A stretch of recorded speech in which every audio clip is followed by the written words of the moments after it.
नमस्कार दोस्तों, स्वागत है आपका मेरे चैनल पे। आज हम पढ़ेंगे काली नदी तंत्र। काली नदी के बारे में हम बेसिकली पढ़ेंगे। जो काली नदी है उसका जो बहाव है वो पिथौरागढ़ में मुख्यतः होता है। काली नदी लिपुलेख दर्रे से निकल के यहाँ पे काला पानी एक स्थान है, व्यास घाट, काकागिरी पर्वत के समानांतर बहते हुए भारत और नेपाल का बॉर्डर बनाते हुए पिथौरागढ़, चंपावत, है ना, यहाँ से राज्य से बाहर हो जाती है काली नदी, जिसकी टोटल लंबाई 252 किलोमीटर है। और बेसिन के हिसाब से भी जो काली है हमारे राज्य की सबसे बड़ी नदी है। काली नदी लिपुलेख दर्रे के काला पानी से स्टार्ट होती है। यहाँ पे एक काली माता का मंदिर है। कहा जाता है कि उस मंदिर के नाम पे काली नदी का नाम काली पड़ा, है ना। पर केंद्रीय भूजल बोर्ड के अनुसार ये जो पानी है, इस पानी में कई तरह के जैसे कि प्रदूषित तत्व पाए जाते हैं, जैसे मैग्नीज, लोहा, है ना, सीसा, और कुछ प्रतिबंधित कीटनाशक भी पाए जाते हैं। ऑक्सीजन की कमी भी होने की वजह से ये नदी बहुत ही दूषित है। ठीक है, अब हमने बात करी यहाँ पे एक लिपुलेख दर्रे के बारे में। जो लिपुलेख दर्रा है, हिमालय से भारत आने का सबसे आसान रास्ता है। ठीक है, जो ये लिपुलेख दर्रा है, यहाँ से कैलाश मानसरोवर जाने के लिए रास्ता जाता है। और कैलाश मानसरोवर का रास्ते का जो अंतिम पड़ाव है वो नवीढांग है। इसके बाद जो यात्रा है वो तिब्बत में प्रवेश कर जाती है। लिपुलेख दर्रा बहुत इंपॉर्टेंट है ना, क्योंकि ये कुमाऊं क्षेत्र को तिब्बत के तकलाकोट पुरंग से जोड़ता है। और ये जो दर्रा है इसकी ऊंचाई 5,334 मीटर है, लगभग 17,000 फीट पर स्थित है। ये जो दर्रा है भारत के चीन से होने वाले व्यापार में महत्वपूर्ण भूमिका निभाता है।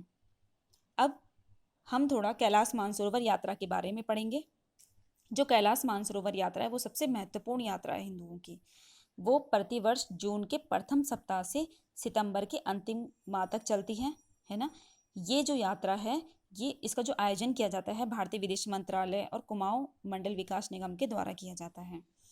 अब क्या होता है कि इस ये जो यात्रा है ना, इसमें जाने के लिए जो भी व्यक्ति इच्छुक होता है, जो जाना चाहता है, सबसे पहले इस यात्रा के लिए दिल्ली में जांच से उस व्यक्ति को गुजरना पड़ता है।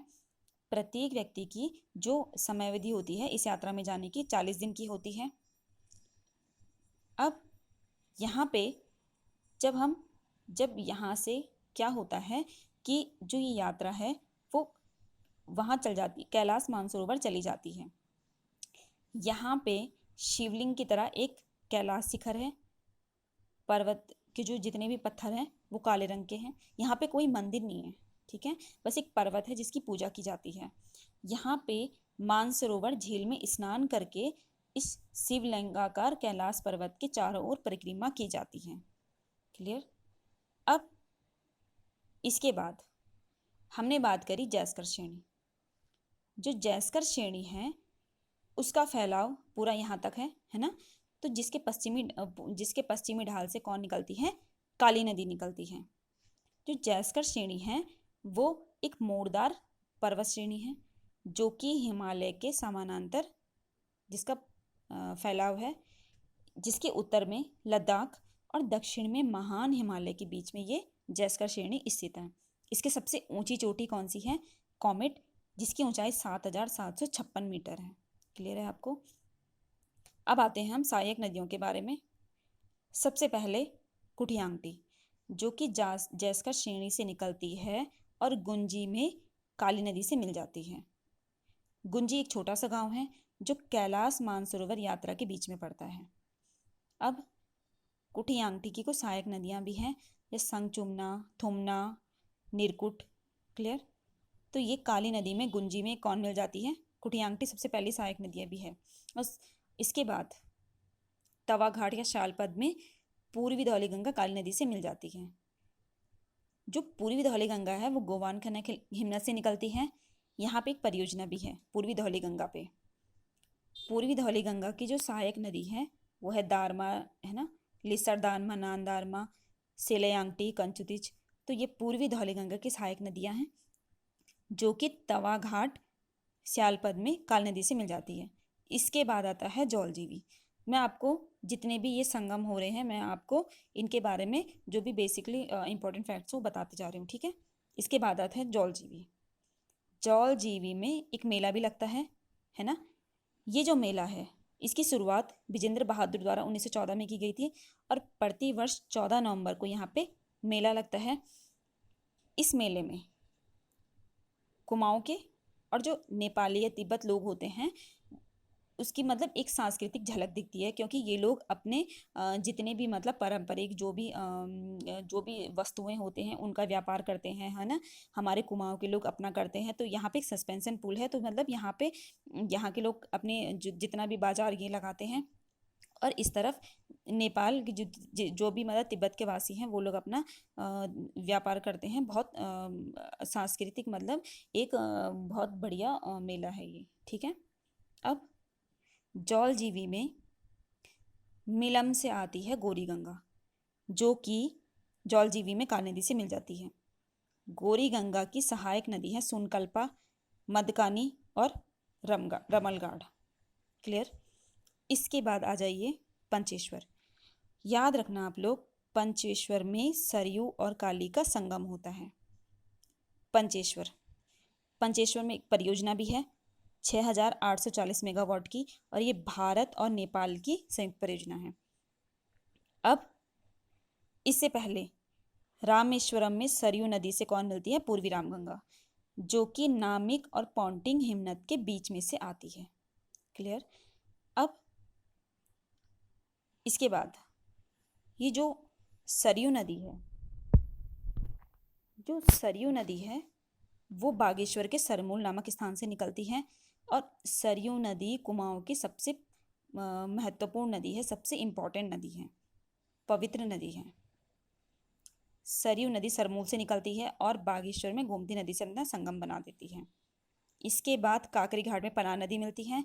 रामेश्वरम में पूर्वी रामगंगा मिलती है, पूर्वी रामगंगा नामिक से निकलती है। और इसके बाद पंचेश्वर में काली और गौरी नदी का संगम हो जाता है। इससे पहले जो ये हमने पढ़ी थी गौरी गंगा, तो ये निकलती है मिलम से। मिलम कुमाऊं क्षेत्र का शुद्ध रूप से सबसे बड़ा ग्लेशियर है, 16 किलोमीटर इसका फैलाव है। जो मिलम है यहाँ जाने के लिए सरकार से अनुमति लेनी पड़ती है, और यहाँ पे कस्तूरी मृग भी पाए जाते हैं, ठीक है। अब आ जाइए पंचेश्वर में। पंचेश्वर से आगे चूका में लदिया नदी मिलती है। इसके बाद टनकपुर बैराज आता है, और टनकपुर बैराज में काली नदी को शारदा कहा जाता है। काली नदी की जो टोटल लंबाई है 252 किलोमीटर है।